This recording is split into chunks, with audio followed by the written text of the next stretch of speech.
eksplorasi natural hidrogen, bisa jadi kedepannya juga akan dikembangkan metode remote sensing untuk mendeteksi rembesan hidrogen di kondisi air. Ya. Jadi mudah-mudahan ada banyak pengembangan yang masih bisa kita lakukan di masa depan.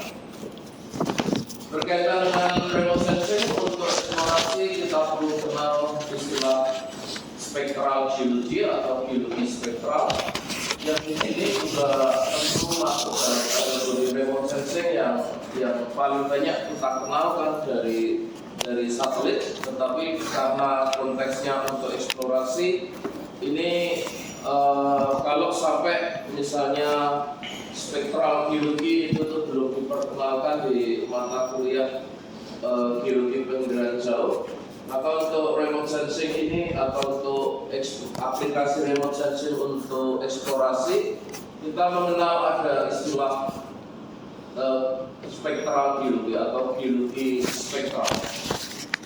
Di sini kita menggunakan yang sama dengan remote sensing, yaitu menggunakan gelombang elektromagnetik. Hanya saja tidak hanya diaplikasikan di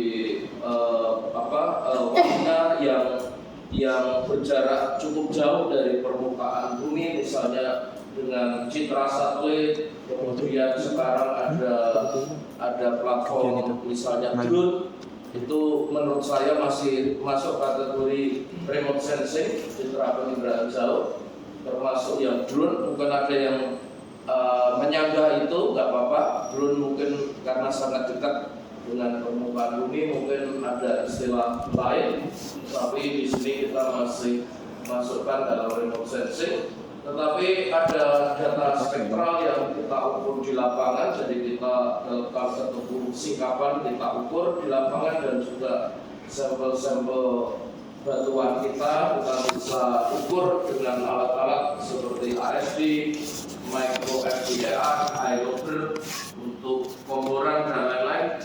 Ini yang kemudian merupakan pengembangan dari remote sensing yang klasik ke bidang yang lebih khusus untuk eksplorasi geologi, eksplorasi sumber daya, dan aplikasinya yang paling banyak sementara ini untuk eksplorasi mineral biji yang berasosiasi dengan alterasi hidrotermal, tetapi mulai dikembangkan juga untuk panas bumi, karena panas bumi juga menggunakan pendekatan alterasi hidrotermal, dan banyak manfaat kita aplikasikan metode ini spektral geologi untuk eksplorasi panas bumi.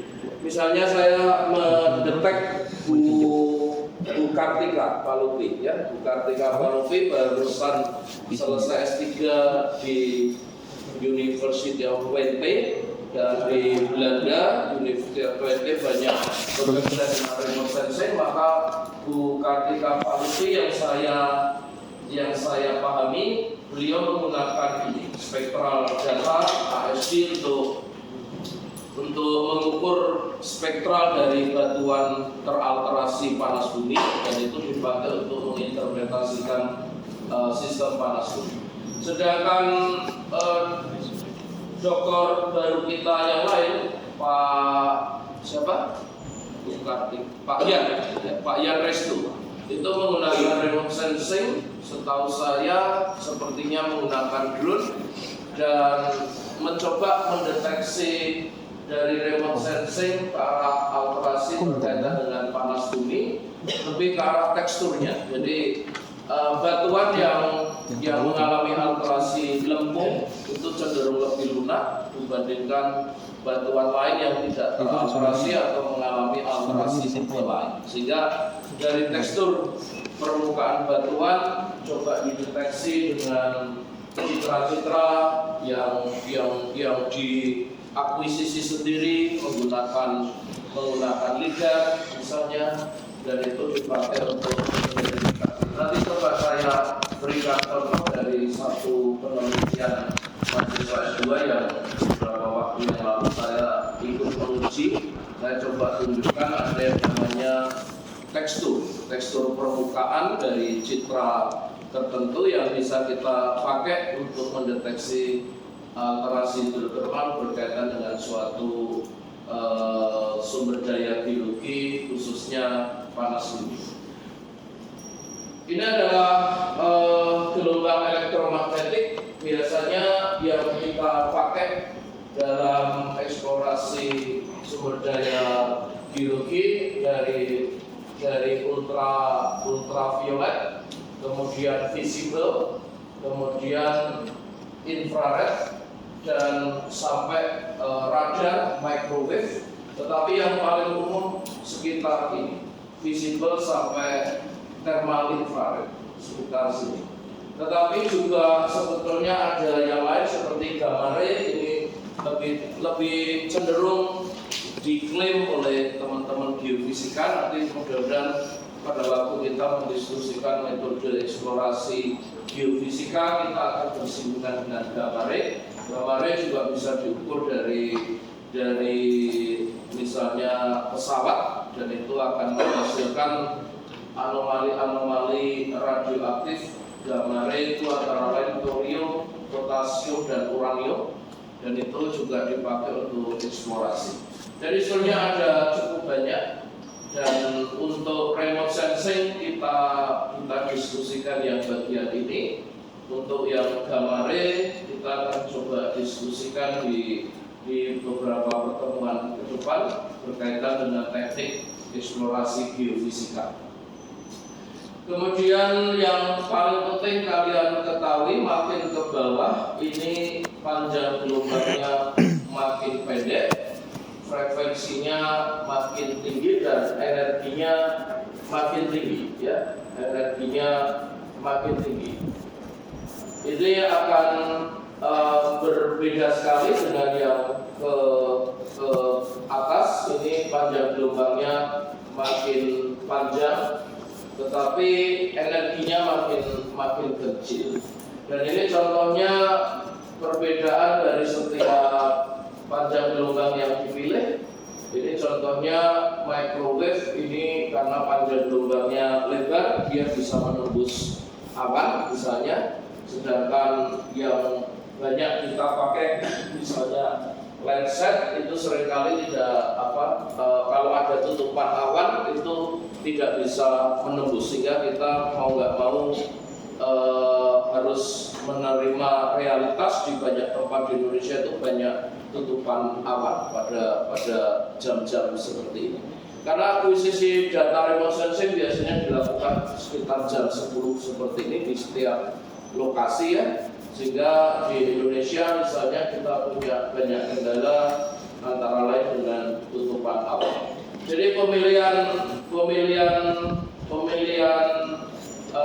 panjang gelombang ini sangat penting karena masing-masing memiliki keunggulan dan kekurangan masing-masing. Ini adalah untuk spektral geologi. Untuk spektral geologi mungkin salah satu yang membedakan dengan remote sensing yang keseluruhan. Remote sensing yang keseluruhan itu panjang gelombangnya sangat lebar, sangat bervariasi. Sedangkan spektral geologi ini yang dipakai untuk mendeteksi mineral-mineral yang berikatan dengan alumina dan hidroksil. Ini adalah umumnya mineral-mineral yang terbentuk oleh alterasi hidrotermal, misalnya banyak mineral lempung. Ini spektral geologi yang kita kenal saat ini dibatasi pada panjang gelombang visible, itu di bagian tengah ini visible dari 0,4 mikro sampai 0,7 mikrometer. Kemudian ada sedikit ke arah yang lebih kecil, nanti ke arah bawah, dan kemudian juga ada yang lebih panjang dibatasi ke infrared yang shortwave infrared namanya. Sehingga kemudian keseluruhan panjang gelombang yang masuk dalam kategori spektral geologi saat ini itu dari 10⁵ mikrometer sampai 10⁵ mikrometer. Ya, jadi dari visible near infrared sampai short wave infrared. Ini adalah teknologinya, teknologi platformnya yang mengumpulkan data-data remote sensing. Mudah-mudahan semuanya sudah kenal Landsat, ya, Landsat waktu pemetaan geologi. Mudah-mudahan semuanya sudah bekerja dengan Landsat. Dan kemudian untuk yang lebih tematik, misalnya ada yang sudah bekerja dengan hyperspektral misalnya, ada yang membantu beberapa dosen dalam proyek-proyek untuk satu proyek tertentu mengakuisisi data dengan lidar, dengan drone, ya. Ini adalah platform yang relatif baru, mungkin baru sekitar 10 tahun terakhir, dan mungkin kalian sudah mulai terlibat dalam proyek-proyek berbasis lidar dan drone, yang antara lain produknya adalah GEM, dan GEM ini dari Digital Elevation Model berdasarkan sumber platform yang berbeda akan memiliki kualitas data yang berbeda. Sebagai gambaran, saya membaca berita salah satu proyek strategis nasional itu adalah penyediaan tahun ini, ya, yang sudah disetujui Presiden Prabowo, itu penyediaan peta dasar skala 5.000. Ini luar biasa.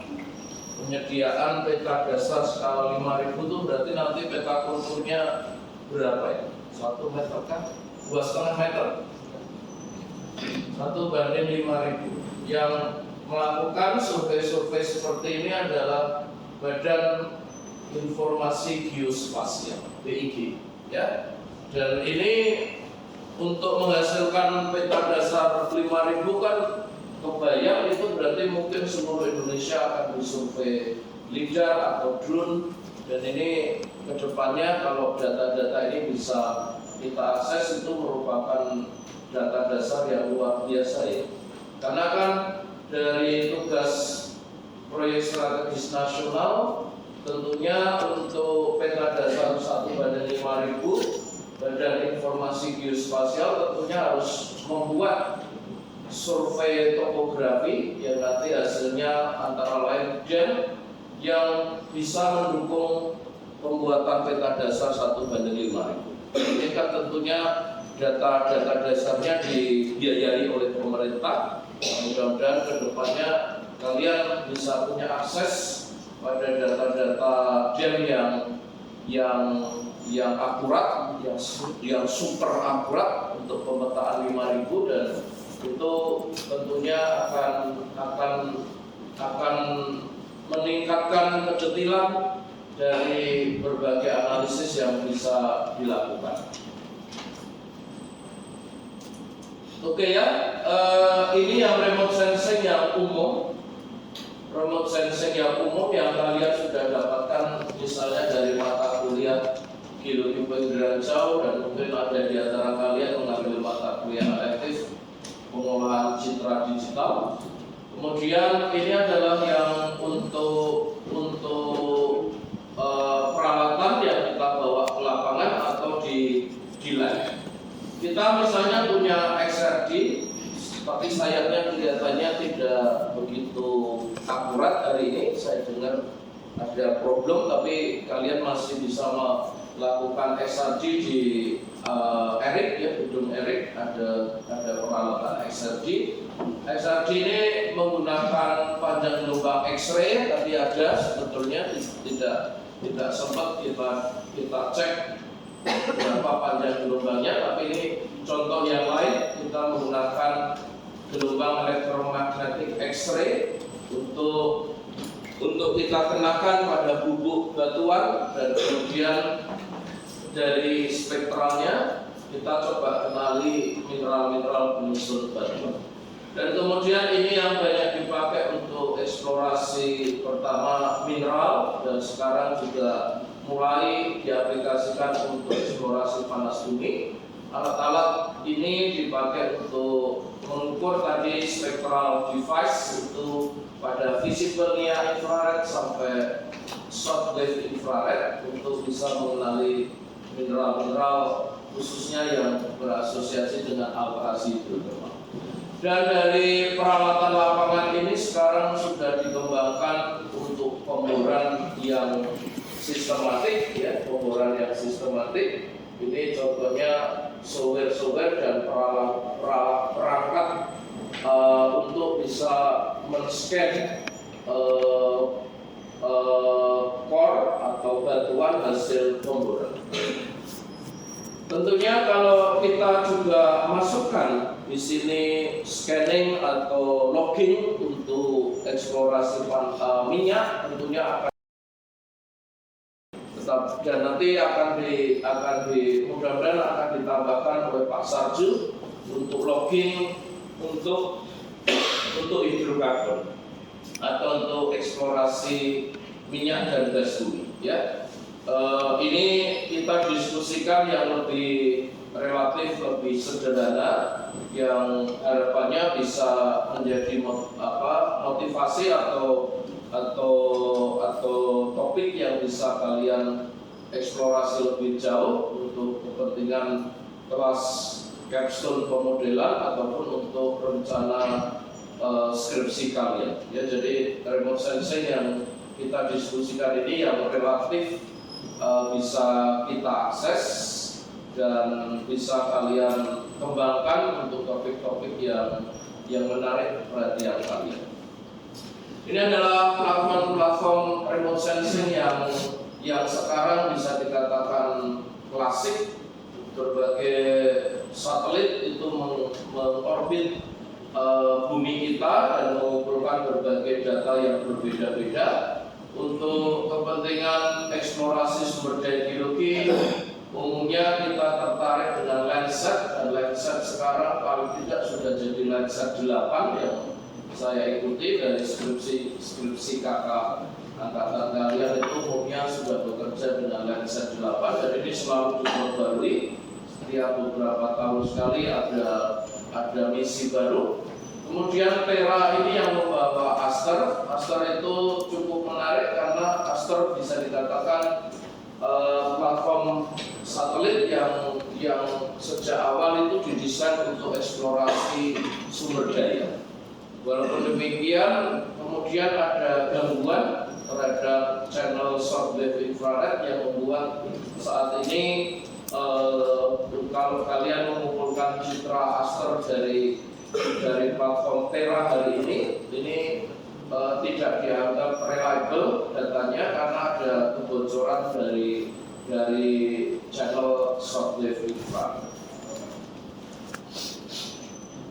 Ini adalah Aster dibawa dengan Terra tadi, Terra satelitnya Terra ini sejak tahun 99, jadi sudah hampir atau sudah 25 tahun yang lalu.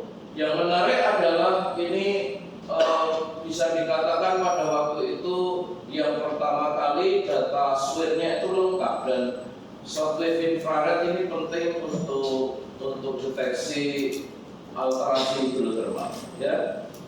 Sehingga pada awal abad 21 banyak pihak berharap bisa mendeteksi berbagai zona alterasi hidrotermal berdasarkan pengolahan data Aster. Ini kira-kira perbandingan dari citra satu dengan yang lain. Landsat sering menjadi standar karena Landsat itu yang paling mudah kita peroleh dan sampai hari ini kan kualitasnya baik. Kalian perlu cek kembali, mungkin dengan Landsat yang terbaru ada tambahan band, ya. Jadi ini adalah band untuk Landsat 7 saya kira, bukan yang terbaru. Di sini ada beberapa channel untuk visible, near infrared, kemudian ini untuk shortwave infrared hanya ada 2, dan ini thermal infrared hanya ada 1. Dan ini coba didetailkan dengan Aster, ya. Jadi pendetilan dari shortwave dan thermal infrared ini yang dibanggakan oleh Aster 25 tahun yang lalu. Tetapi sayangnya mempertahankan kualitas dari shortwave yang ada 6 band ini sangat sulit. Ternyata sejak kurang lebih 10 tahun yang lalu diketahui korelasi dari masing-masing citra dari setiap band di shortwave infrared kok korelasinya kok terlalu positif, sehingga diduga terjadi kebocoran, ya. Sehingga hati-hati kalau menggunakan shortwave infrared untuk aster. Hanya periode sebelum diidentifikasi terjadi kebocoran itu masih bisa dipakai untuk mendeteksi alterasi hidrotermal. Ini kalau sudah bicara ini adalah resolusi spektral, kedetilan dari setiap band itu kisarannya berapa. Misalnya Landsat ini kurang detail karena untuk shortwave infrared hanya ada 2 band, sedangkan aster ini kedetilan spektralnya lebih tinggi, sehingga diharapkan kita bisa mengenali lebih banyak tipe mineral di sini daripada di sini. Misalnya sekarang saya sedang membimbing kakak kalian yang mencoba mengaplikasikan ini di Belitung untuk alterasi hidrotermal berkaitan dengan endapan timah primer. Nah, sekarang endapan timah primer kalian di kelas geologi sumber daya mineral atau minggu lalu saya sempat menyinggung alterasi hidrotermal berkaitan dengan timah primer itu yang utama muscovite, zona Grayson, muscovite. Untuk alterasi argilitnya misalnya ilit dan kaulilit. Maka kemudian sesuai dengan ketersediaan citranya, maka untuk Landsat ini dalam pengalaman saya tidak bisa sampai terlalu detail, misalnya sampai ke mineral, apakah membedakan antara ilit dari misalnya alunit dari kaulilit, misalnya seperti itu. Karena ini terlalu umum. Sedangkan di sini di swirnya aster ini memberikan peluang kita bisa mendetilkan mineral lempung, apakah itu ilit ataukah kaulinit ataukah misalnya sampai ke serisit, ya. Disitulah peluangnya, tetapi sebagai tadi sudah saya singgung, aster image hari ini itu sudah tidak akurat lagi, sehingga kakak kalian itu mencoba menggunakan citra aster yang diambil dalam periode lebih dari 10 tahun yang lalu. Tentang thermal infrared ini tuh izinnya untuk mendeteksi thermal, tetapi saya terus terang kurang tahu persis seberapa jauh aspek thermal ini bisa diaplikasikan. Misalnya di aster ini sampai ada 5 band. Sesungguhnya saya belum betul-betul mengetahui bagaimana memanfaatkan ini sebaik mungkin.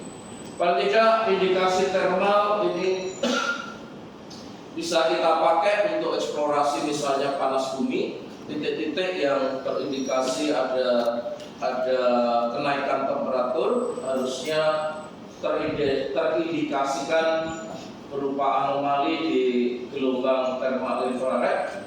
Tetapi terkait ini lagi ya, adanya banyak band thermal infrared di aster ini sesungguhnya saya belum betul-betul bisa tahu bagaimana memanfaatkan. Siapa tahu kalian bisa lebih mengoptimalkan ya thermal infrared seperti apa untuk mendeteksi misalnya manifestasi thermal di prospek panas bumi.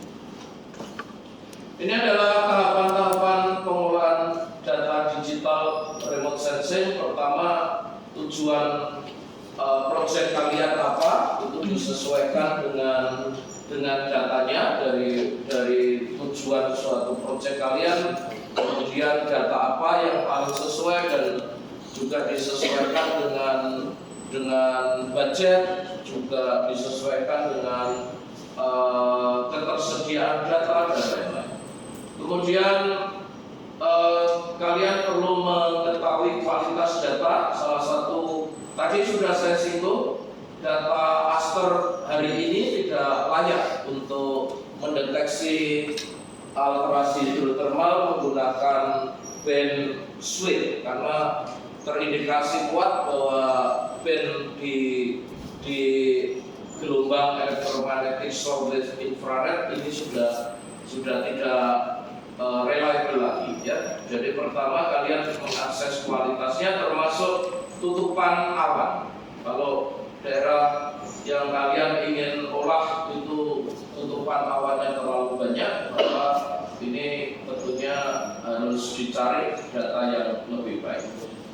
Kemudian sebelum melakukan pengolahan lebih lanjut, lakukan koreksi untuk preparasi data.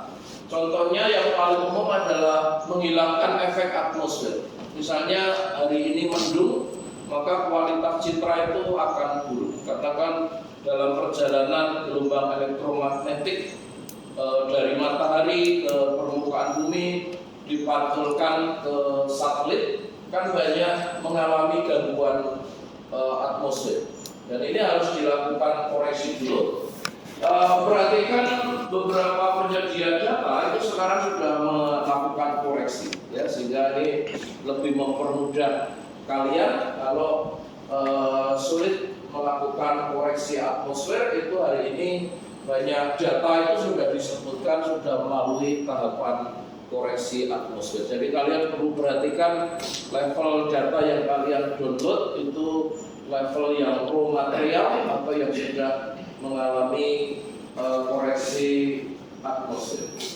Baru kemudian dari situ kalian melakukan enhancement, misalnya band ratio dan lain-lain.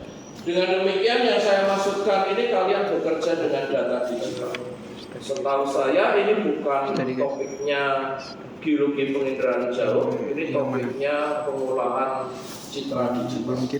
Kalau saya memahami dengan benar, ini berarti dalam konteks ini kami berharap kalian mencoba sendiri untuk bekerja dengan data-data raw materialnya, mendownload misalnya citra Landsat atau Aster atau sekarang Hypermap dan lain-lain. Di Perspektral sudah banyak kakak-kakak angkatan kalian yang mencoba bekerja dengan berbagai jenis data citra. Dan yang paling detail, paling penting ujung-ujungnya adalah enhancement. Misalnya untuk memperkuat zona silicifikasi, maka kalian perhatikan spektral geologi dari silika dan kemudian dibandingkan dengan band dari setiap citra yang kita pakai, dan kemudian untuk memperkuat penampakan silicifikasi, kalian menggunakan band ratio tertentu. Seharusnya kalian misalnya sudah kenal satu band ratio yang paling terkenal itu NVD, untuk tumbuhan NDVI. Ya. NDVI itu penting karena kan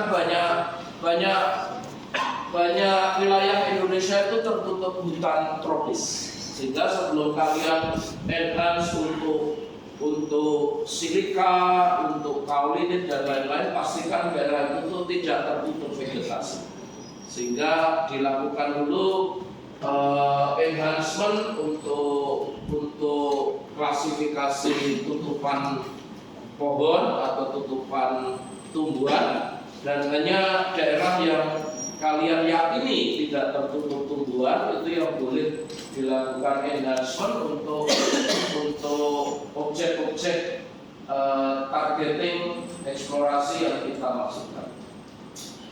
Kemudian diharapkan hasil klasifikasi kalian itu dibandingkan dengan data-data spektral geologi yang dikumpulkan. Kalian bisa membaca dari database-nya USGS, atau tadi kita bisa mengukur sendiri walaupun kita belum punya peralatannya, tapi sudah ada beberapa dosen kita seperti Bu Kartika Paluti itu sudah betul-betul mengumpulkan data sendiri, sehingga di sini kita mencoba membuktikan bahwa anomali yang kita tangkap dari citra satelit itu betul-betul merepresentasikan mineral yang kita masukkan. Kemudian di sini gambarkan kalau kalian berhadapan dengan area yang luas, sebaiknya kalian pilih beberapa lokasi sebagai training area. Kalian deteksi dulu ya. Di sini coba dianalisis karakteristik dari spektral di daerah training area tersebut, kemudian diklasifikasikan mana yang tertutup tumbuhan, mana yang lahan terbuka. Untuk yang lahan terbuka kemudian dilakukan klasifikasi mana yang batuan yang segar, batuan yang mengalami alterasi hidrotermal tertentu dan sebagainya. Contohnya saat sekarang saya membimbing tadi kakak angkatan kalian yang studi remote sensing untuk alterasi timah primer. Yang bersangkutan sudah ke lapangan karena ada kesempatan KPTA dan kan ada observasi lapangan. Nah, observasi lapangan ini kemudian dipakai untuk memverifikasi zona-zona alterasi yang terdetek dengan remote sensing. Dan ini kalau diperlukan dilakukan perbaikan hasil pengolahan citra sampai akhirnya tim eksplorasi setuju, dan dalam konteks kalian di sini ya dikomunikasikan dengan dosen pembimbing, dan kemudian hasilnya merupakan peta tematik yang berkaitan dengan target dari suatu eksplorasi sumber daya biru. Kemudian hasil ini juga bisa kita integrasikan menggunakan GIS yang nanti kita tindak lanjuti setelah remote sensing. Kita kontekstualkan bahwa hasil pengolahan citra itu seringkali kita integrasikan dengan data lain menggunakan GIS. Ini adalah contoh yang bisa dikatakan perlu kita lihat sebagai contoh yang baik ya, contoh yang baik bahwa targetnya biasanya adalah mineral-mineral hasil alterasi hidrotermal yang cukup spesifik. Misalnya alunit itu mineral lempung yang berkaitan dengan larutan hidrotermal yang asam, ya, setuju ya? Kalau muscovite itu cukup dalam, temperaturnya tinggi dan relatif netral. Kaulinit ini yang paling dangkal dibandingkan alunit, ya. Tetapi ini sangat luar biasa, bisa dibedakan alunit dari kaulinit. Silika ini biasanya mengindikasikan zona center dari alterasi hidrotermal yang diperkaya dengan silika di dalam larutannya. Sehingga di sini di daerah, perhatikan di sini itu diaplikasikan di daerah yang terbuka, dan kemudian ini ada data baru, world view. World view ini berbayar. World view ini kurang lebih sebagai pengganti dari Aster. Aster kan sudah tidak bisa diandalkan lagi untuk menangkap citra hari ini, sehingga kemudian saya mendeteksi ada citra baru yang namanya WorldView 3. Ini untuk data SWIFT. Kemudian sumber pengolahannya NV. Mudah-mudahan kalian cukup mengenalnya. Ini adalah satu contoh yang bisa kita pakai ya sebagai pegangan. Harapannya kalau memang data dan daerah penelitian kita itu layak dan bisa menghasilkan analisis yang sangat detail, ini adalah contoh analisis yang termasuk sangat detail, karena membedakan mineral-mineral ini membutuhkan kedetilan panjang gelombang yang berbeda-beda, dan itu bisa dicapai dari panjang gelombang shortwave infrared Kemudian menggunakan citra yang terbaik. Saat ini buat view 3. Saya belum pernah melihat ada mahasiswa kita yang menggunakan ini ya, karena ini berbayar. Saya belum tahu persis berapa biayanya. Kemudian kalau kita zoom in ini kelihatan pixel-pixelnya ya. Kalian bisa mengecek nanti kalau perlu ini tuh resolusinya berapa. Kita bisa cek dari ukuran pixel ini. Kemudian kan ada zona-zona yang tidak terdeteksi ya. Misalnya ini sebelumnya terdeteksi ada tutupan awan, ada tutupan vegetasi sehingga tidak masuk dalam klasifikasi kita. Ya, sehingga ini konteksnya adalah setiap mineral ini harus kalian lakukan image enhancement dengan band ratio tertentu. Ada referensi yang sudah bisa kita pakai dari penelitian sebelumnya. Dan kemudian ini sebetulnya ada beberapa citra hasil pengolahan setiap mineral yang akhirnya kemudian kita kombinasikan seperti ini. Oke, itu tadi contoh aplikasi dari shortwave infrared. Contoh yang lain, kalian punya banyak database ya. Database itu sudah banyak sekali dihasilkan oleh resolusi citra yang berbeda-beda, dan kita mengantisipasi kalau tahun ini Badan Informasi Geospasial itu bekerja untuk menghasilkan peta dasar untuk peta skala 1/5000. Kita bisa berharap beberapa waktu ke depan akan muncul data DEM yang bahkan mungkin lebih detail dari DEMNAS kita. Ya. DEMNAS kita itu sudah sangat layak kalian pakai untuk interpretasi seperti interpretasi unit litologi, fasies volkanik, pusat erupsi, lineamen, struktur geologi dan lain-lain. Dalam pemahaman saya untuk bekerja dengan data DEM, kalian sudah punya pengalaman seperti di metode geologi lapangan dan pemetaan geologi mandiri.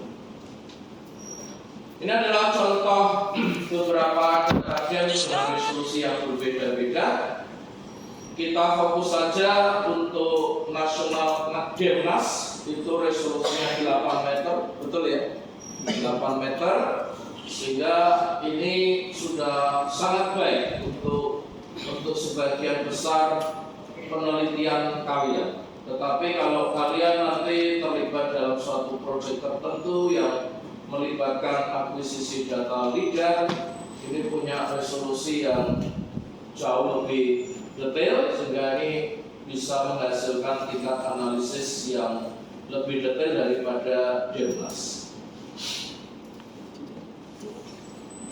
Ini saya berikan contoh sekitar 7 tahun, 8 tahun yang lalu ketika saya terlibat dalam proyek departemen untuk evaluasi lapangan panas bumi yang kita kenal sebagai Muara Labuh.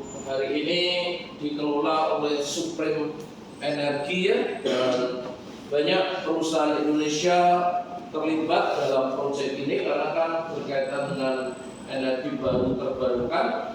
Mungkin kalian tahu ini gunung api tertinggi di Indonesia, gunung apa di Jambi?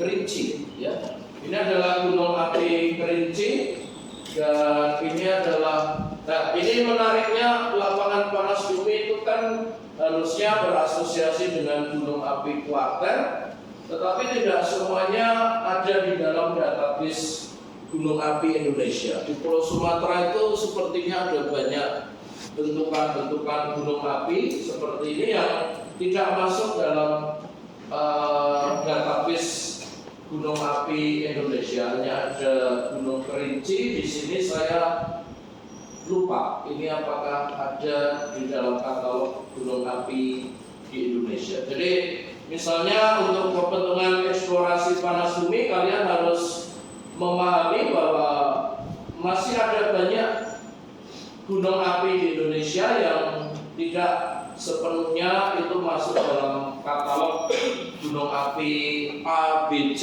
di Indonesia yang ada di Badan Geologi, itu perlu kita antisipasi. Ini contohnya pada waktu itu ada data ALOS Palsar. Saya sudah pada waktu itu resolusinya yang terbaik sebelum ada Demnas kita, dan pada waktu itu kita pakai ini kualitas resolusinya lebih bagus daripada pada waktu itu Dem dari Citra Asap. Oke, di sini untuk identifikasi mineral, kalau sebelum-sebelumnya kan ke arah bentuk-bentuk morfologi. Kalau untuk identifikasi mineral kita menggunakan panjang gelombang visible near infrared sampai short wave infrared. Tadi ini dikategorikan sebagai spektral geologi, tetapi juga bisa juga kita menggunakan XRD, menggunakan panjang gelombang X-ray. Masih ada lagi beberapa perangkat lain yang sehingga sebetulnya ada banyak cara ya untuk identifikasi mineral. Kita batasin yang lebih banyak akan kita diskusikan adalah yang menggunakan short wave infrared. Ini contohnya dulu untuk XRD, prinsipnya seperti ini, dan kita punya perangkat XRD. Jadi kalian kalau nanti mencoba identifikasi mineral-mineral seperti kaulinit, klorit, dan lain-lain, kita sebenarnya memiliki perangkat yang sangat canggih, sangat akurat, namanya XRD. Hanya saja XRD ini dianggap terlalu lambat, terlalu mahal untuk perusahaan. Karena kalau mau XRD harus ngirim ke kampus, dan satu sampel 750.000 itu mahal buat perusahaan. Kalau mereka punya ribuan sampel kan dananya besar sekali. Tetapi sebetulnya kalian harus mengapresiasi kalau nanti kalian mengidentifikasi mineral dengan XRD itu kualitasnya harus yang terbaik. Karena ini kualitas akademik, kualitas penelitian seperti ini. Tetapi yang lebih banyak dipakai di perusahaan itu yang lebih murah, yang lebih praktis. Misalnya Geospec Pro ini harganya pada beberapa tahun yang lalu sekitar 100.000 Australian dollar.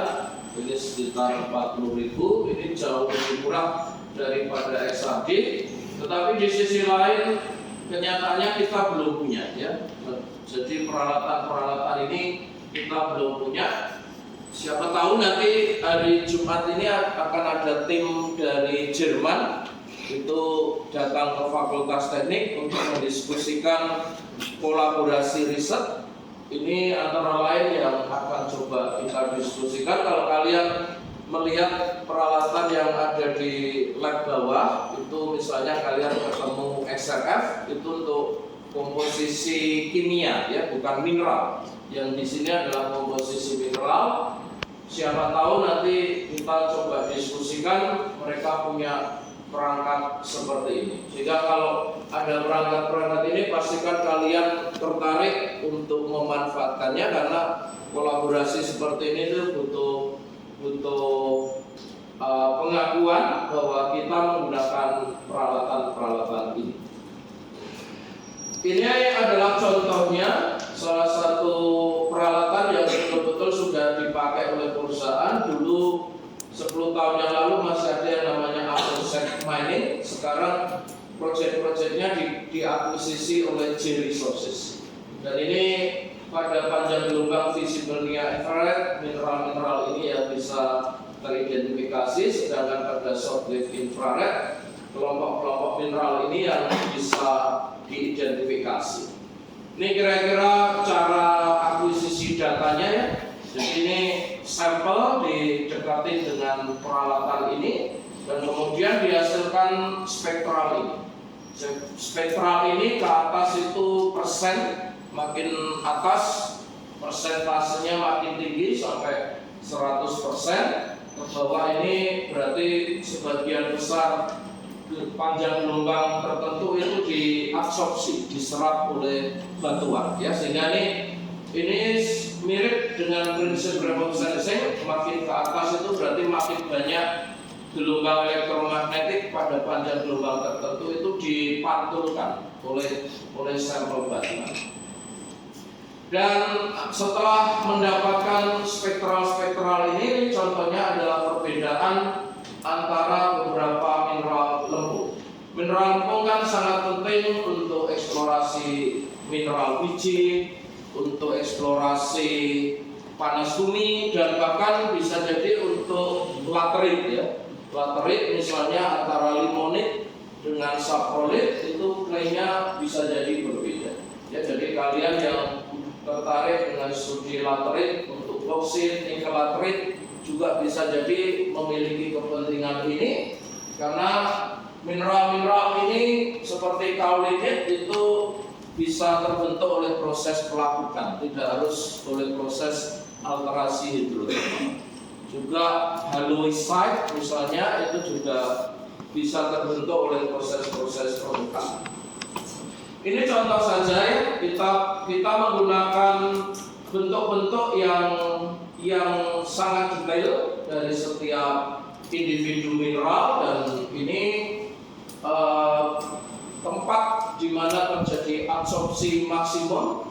Contohnya ini untuk pirofilit, contohnya ini ya untuk pirofilit itu menjadi kunci untuk identifikasi individu mineral lempung yang tidak mungkin bisa kita lihat dengan loop misalnya ya. Ini sangat-sangat penting untuk menginterpretasikan kondisi temperatur dan pH larutan hidrotermal ataupun pelapukan batuan yang menghasilkan mineral-mineral ini. Ini contohnya dari ini adalah titik-titik. Ini adalah titik-titik sampel batuan yang dilakukan pengukuran spektral. Dari situ kemudian kita buat delineasi untuk mewakili zona-zona alterasi tertentu. Bisa jadi ini juga bisa diaplikasikan untuk laterit ya, kalau kita mau makin detail terkait dengan hilirisasi laterit kan. Misalnya saya sekarang dalam tahap akhir membimbing kakak angkatan kalian yang studi laterit di Komala ya, di Antam. Salah satu yang menarik adalah bagaimana membedakan topsoil dari limonit. Geokimianya cukup jelas. Topsoil itu nikelnya sangat rendah. Limonit itu nikelnya naik, walaupun belum ekonomis hari ini untuk HPAL, tetapi limonit di zona limonit nikelnya itu cukup tinggi, sehingga limonit itu disimpan karena masih ada potensi suatu saat bisa diolah dengan metode ekstraksi HPAL, tetapi topsoil itu dibuang atau direncanakan akan dipakai untuk reklamasi area tambang. Sangat menarik. Nah, apakah kita bisa mendeteksi berdasarkan mineraloginya untuk membedakan topsoil dari limonit? Dan yang lebih mengesankan ternyata ketika ada penelitian baru terkait skandium, ternyata di topsoil itu skandiumnya cukup tinggi. Ya, jadi ada banyak kompleksitas itu, dan silakan kalian mencoba bekerja dengan topik-topik yang detail. Ini adalah semacam pengantar, dan silakan nanti mencari topik-topik yang detail, karena kan program unggulan pemerintah kita adalah hilirisasi. Saya yakin harus disupport dengan penelitian-penelitian yang sangat detail, tidak sekedar penelitian-penelitian umum seperti yang sekarang banyak dilakukan ya. Ini kemudian spektral itu sekarang bisa diaplikasikan di skala industri ya, seperti pengboran. Ini ada beberapa media untuk bisa mengukur spektral dari berbagai batuan dari pengboran yang sistematis. Oke, itu terkait remote sensing. Sekarang kita lanjutkan dengan GIS, Sistem Informasi Geografis (SIG) atau GIS. Ini di sini remote sensing kita posisikan sebagai salah satu data dan hasil pengolahan citra yang kemudian kita integrasikan dengan GIS dan data-data lain selain remote sensing. Ini antara lain data geologi, geokimia, dan geofisika. Sistem informasi geografis ini sekarang bisa dikatakan merupakan platform yang paling penting untuk semua tahapan eksplorasi. Dari awal, dari tahapan strategis sampai ke eksplorasi awal, sampai ke penambangan, bahkan sampai ke penutupan tambang, reklamasi, semuanya membutuhkan GIS. Saya pernah berkunjung ke tambang PT Freeport, itu mereka menggunakan ArcGIS yang bisa diakses di Jakarta, kemudian di Freeport Amerika, ya. Mereka bisa memantau perkembangan kegiatan eksplorasi dan pertambangan, dan yang paling berkontribusi besar itu adalah platform GIS seperti ArcGIS. Sehingga di sini yang ingin kita coba eksplorasi adalah apa yang sudah kalian dapatkan dari mata kuliah Geoinformasi Manajemen Data, yang selanjutnya bisa kita aplikasikan dalam konteks eksplorasi sumber daya geologi. Mudah-mudahan kalian masih ingat slide ini. Pada prinsipnya di departemen kita merekomendasikan semuanya harus bisa GIS, ya. Apapun proyek kalian nanti di capstone yang sekarang kalian lakukan, mudah-mudahan kalian semuanya menggunakan GIS. Memang ada beberapa data yang nggak perlu GIS, misalnya kalian hanya bekerja dengan data geokimia yang nggak perlu sebaran area. Kita apresiasi itu, tidak apa-apa, tetapi jangan lupa untuk berbagai proyek apapun yang nanti kalian terlibat, hampir bisa dipastikan semuanya menggunakan GIS untuk memanage data-data kita dan kemudian melakukan operasi spasial pada sebagian besar data kita menggunakan perangkat yang disediakan oleh GIS tersebut. Tetapi pada kondisi tertentu kita butuh pemodelan yang tidak bisa dilakukan dengan software GIS, termasuk remote sensing tadi. Remote sensing sebagian sudah bisa dikerjakan dengan GIS karena GIS kan juga bekerja dengan data raster. Jadi beberapa data remote sensing seperti data DEM itu sebetulnya bisa kita lakukan dengan GIS, tapi kalau sudah masuk misalnya hiperspektral itu nggak mungkin bisa dilakukan dengan GIS. Maka kalian bisa bekerja dengan software yang lain dulu. Harapannya nanti bisa dikembalikan ke GIS sebagai satu layer dan kemudian dilakukan pemodelan spasial untuk bisa menghasilkan keputusan terkait eksplorasi sumber daya geologi. Ini contoh yang paling sederhana, kita mencoba mengumpulkan berbagai jenis data, dan ini kan berkaitan dengan tugas kalian. Masih ingat tugasnya? Apakah sudah memutuskan kalian mau eksplorasi apa, ya, dan di mana? Maka cobalah untuk mengumpulkan data-data yang bisa kita kumpulkan, dan platform paling awal yang bisa kita pakai adalah platform GIS, misalnya ArcGIS atau QGIS. Dan pertama, paling tidak data-data kalian itu bisa di-overlaykan dengan baik sebelum melakukan berbagai kegiatan operasi atau pemodelan spasial yang kalian ingin lakukan. Ini contohnya, saya pernah mengeksplorasi 20 tahun yang lalu bagaimana kita bisa menggunakan platform GIS untuk memanage berbagai data dari sumber data yang berbeda-beda. Ini kalau nggak salah Gunung Wilis di Ponorogo pada tahun tahun yang lalu ada kegiatan eksplorasi mineral oleh pemerintah Jepang, ya kan.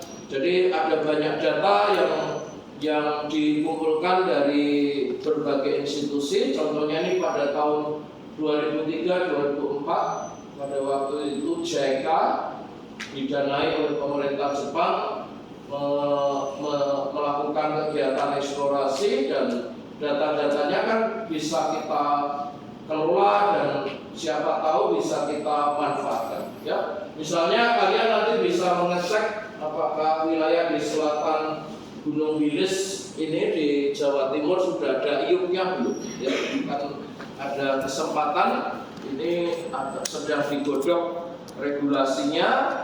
Kita ormas masyarakat, KUD, koperasi itu bisa mendaftarkan wilayah yang dirasa berpotensi untuk eksplorasi mineral.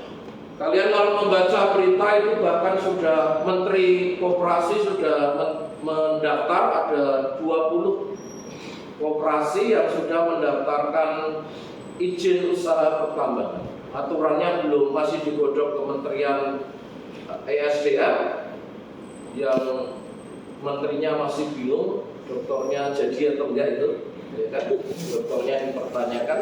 Tapi kan aturan pendaftaran IUP kan sudah digodok. Nah ini baru digodok saja, Menteri Koperasi sudah membuat statement lebih dari 20 koperasi sudah mendaftarkan calon wilayah izin usaha pertambangan.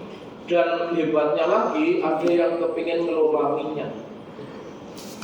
Kalian perhatikan ada banyak tempat di Indonesia itu muncul rembesan-rembesan ini, ya. Jadi ini mudah-mudahan kalian melihatnya sebagai opportunity, ya. Saya selalu mencoba men-encourage ide-ide kalian, dan bisa jadi peluang terbaik ini tahun ini.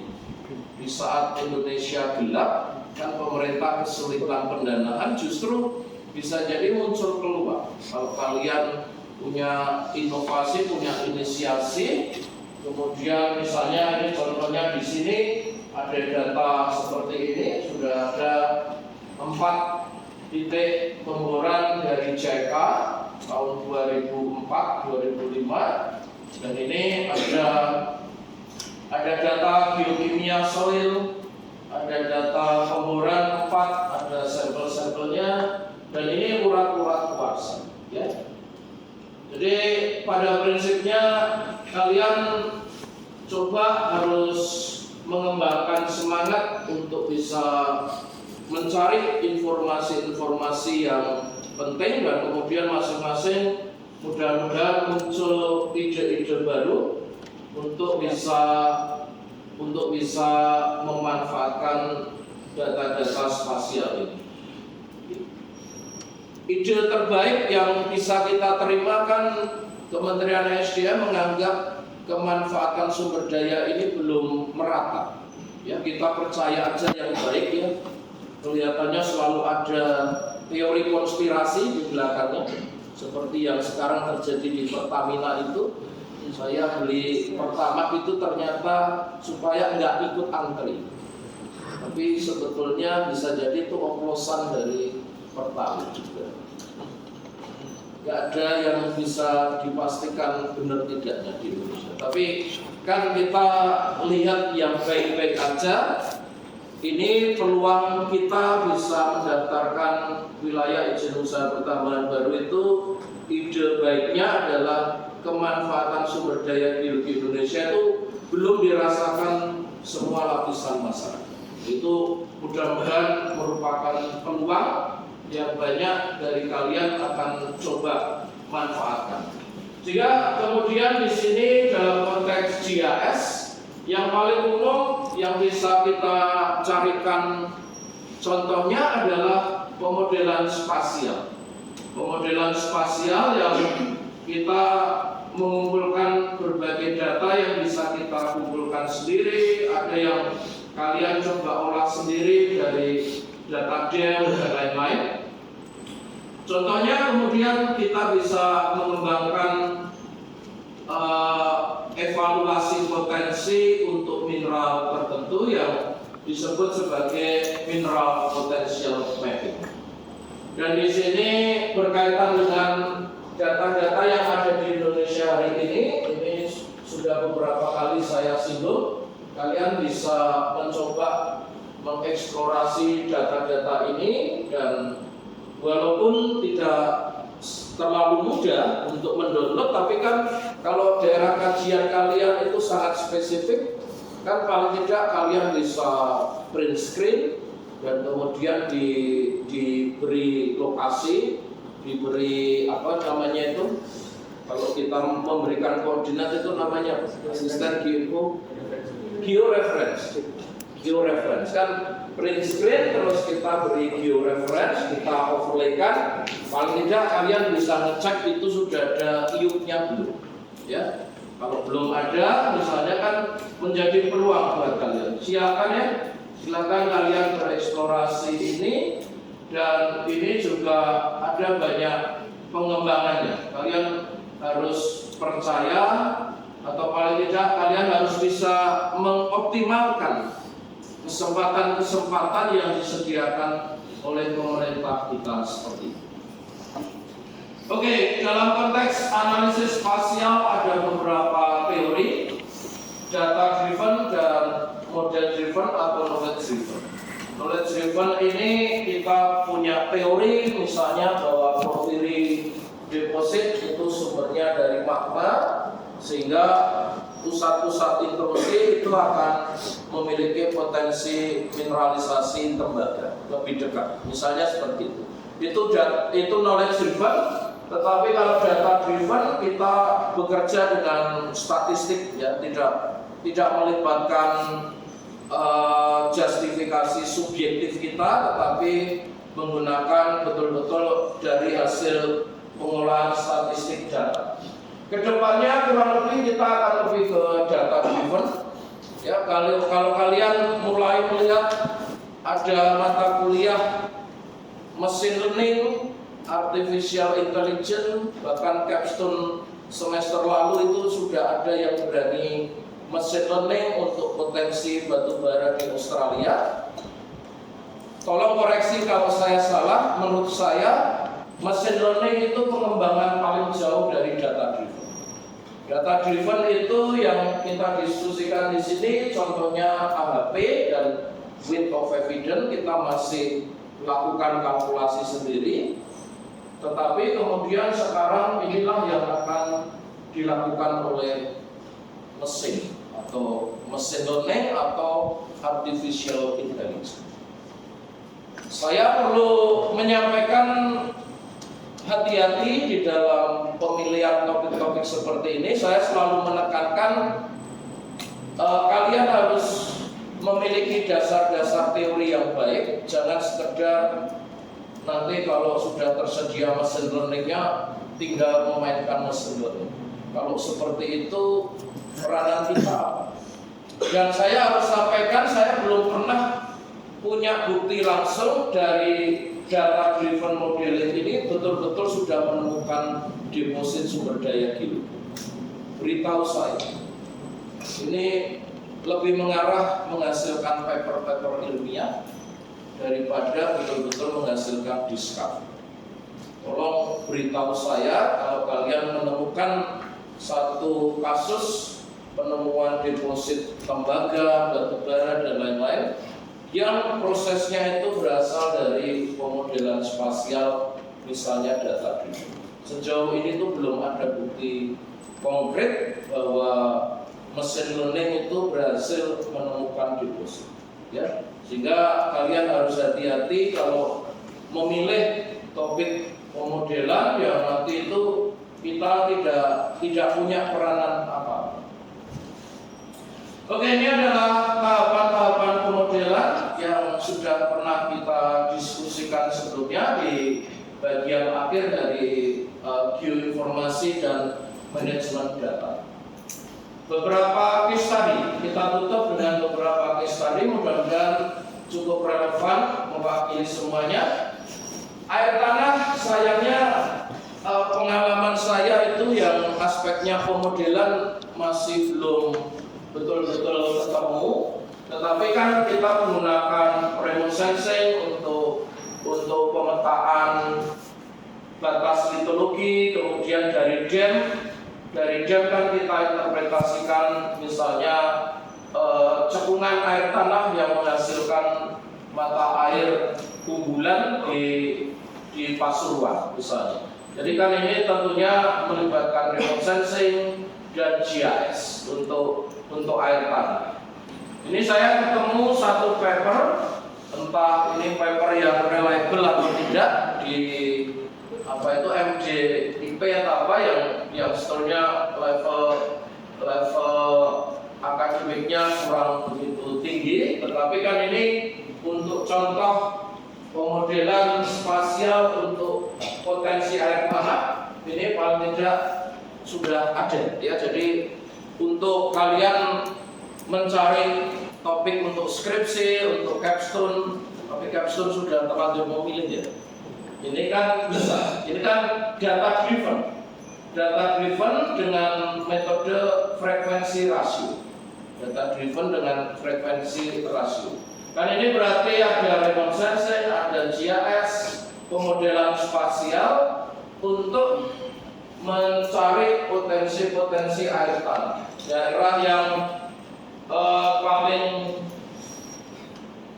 paling merah ini yang potensinya paling tinggi dari diagram pemodelan ini. Oke ya, ini contoh untuk air tanah yang ya saya syukuri ketemu materi tambahan yang bisa saya sisipkan tahun ini.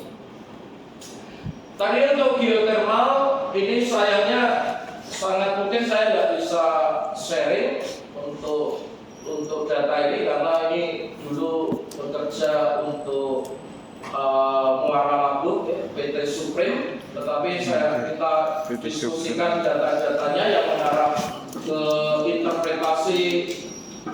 Ini ada sesar Semangko ya. Jadi perhatikan daerah perbatasan dua segmen sesar Sumatera itu seringkali menjadi daerah yang penting untuk berbagai sumber daya. Ya, karena terjadi bukaan kan di perbatasan dua segmen. Ini segmen satu, ini segmen yang lain. Saya sudah lupa namanya, dan di sini tentunya ada ekstensional utara selatan, dan disinilah kemudian muncul lapangan panas bumi Muara Labuh. Ini dari DEM ini kemudian mencoba menginterpretasikan unit litologi sebelum ke lapangan. Kan berarti yang kalian lakukan dengan smart mapping itu betul-betul bisa diimplementasikan. Pada kondisi seperti ini kan ini Taman Nasional Gunung Kerinci, kita nggak boleh kemana-mana kalau nggak ada pengawal dari petugas Taman Nasional.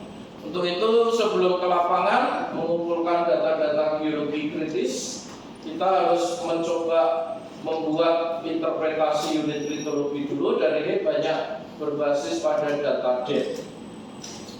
Kemudian ini contohnya tadi vegetasi hampir semuanya hijau.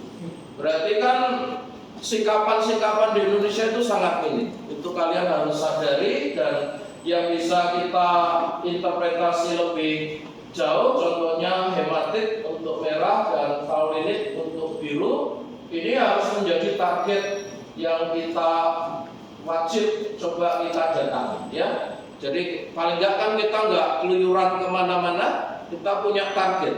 Di ujung sungai ini itu ada warna merah, berarti ada longsoran atau apapun yang diharapkan nanti menjadi indikasi alterasi hidrotermal. Dan tadi thermal, ini contohnya Gunung Kerinci, warnanya kan putih. Dan di sini kalian bisa lihat atau tidak, kurang begitu muncul. Ini ada manifestasi thermal, tidak begitu. Ini cukup kelihatan. Ini contohnya mencoba menggunakan thermal infrared. Oke, untuk panas bumi yang terakhir saya tahun lalu menguji mahasiswa S2. Ini menggunakan data DEM untuk surface index. Ini ada paper yang bisa disitir, jadi ini contohnya menginterpretasikan surface index, dan ini menggunakan peta, saya kira peta yang arah kemiringan itu apa namanya? Aspek ya. Peta aspek untuk bisa mengidentifikasi linearnya yang kemudian dipakai untuk prospeksi panas bumi di Sumatera Barat.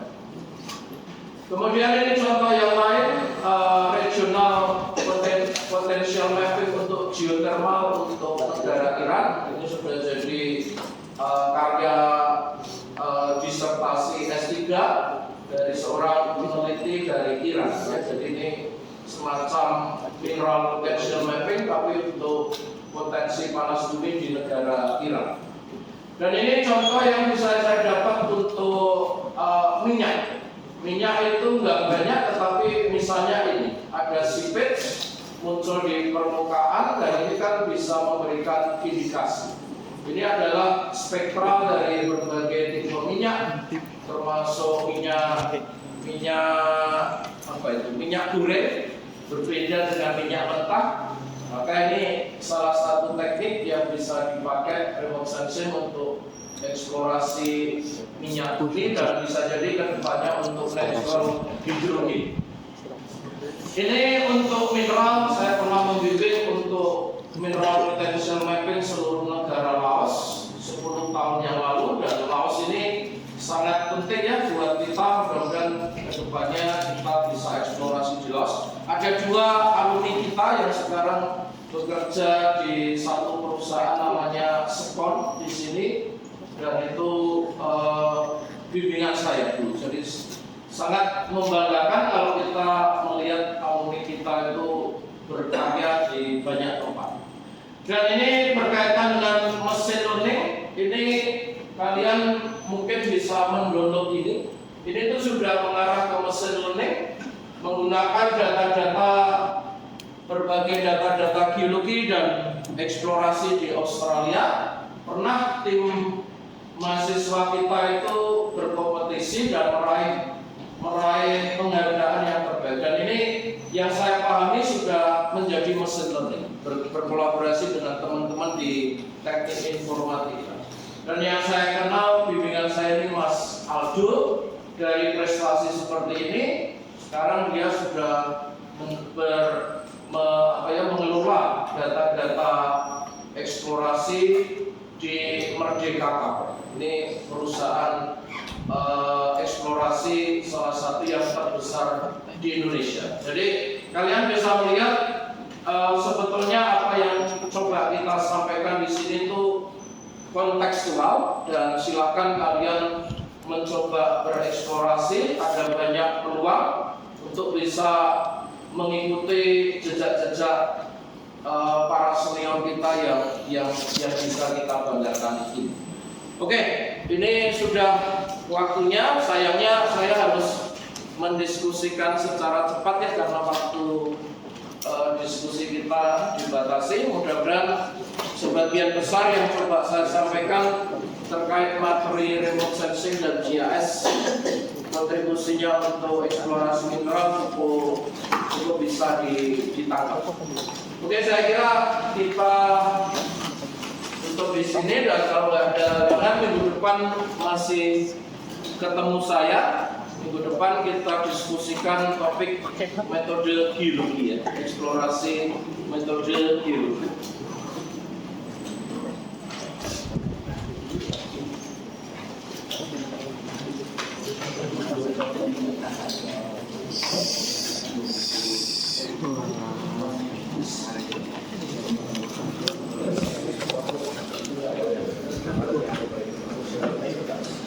Oke, silakan yang lain kalau sudah absen.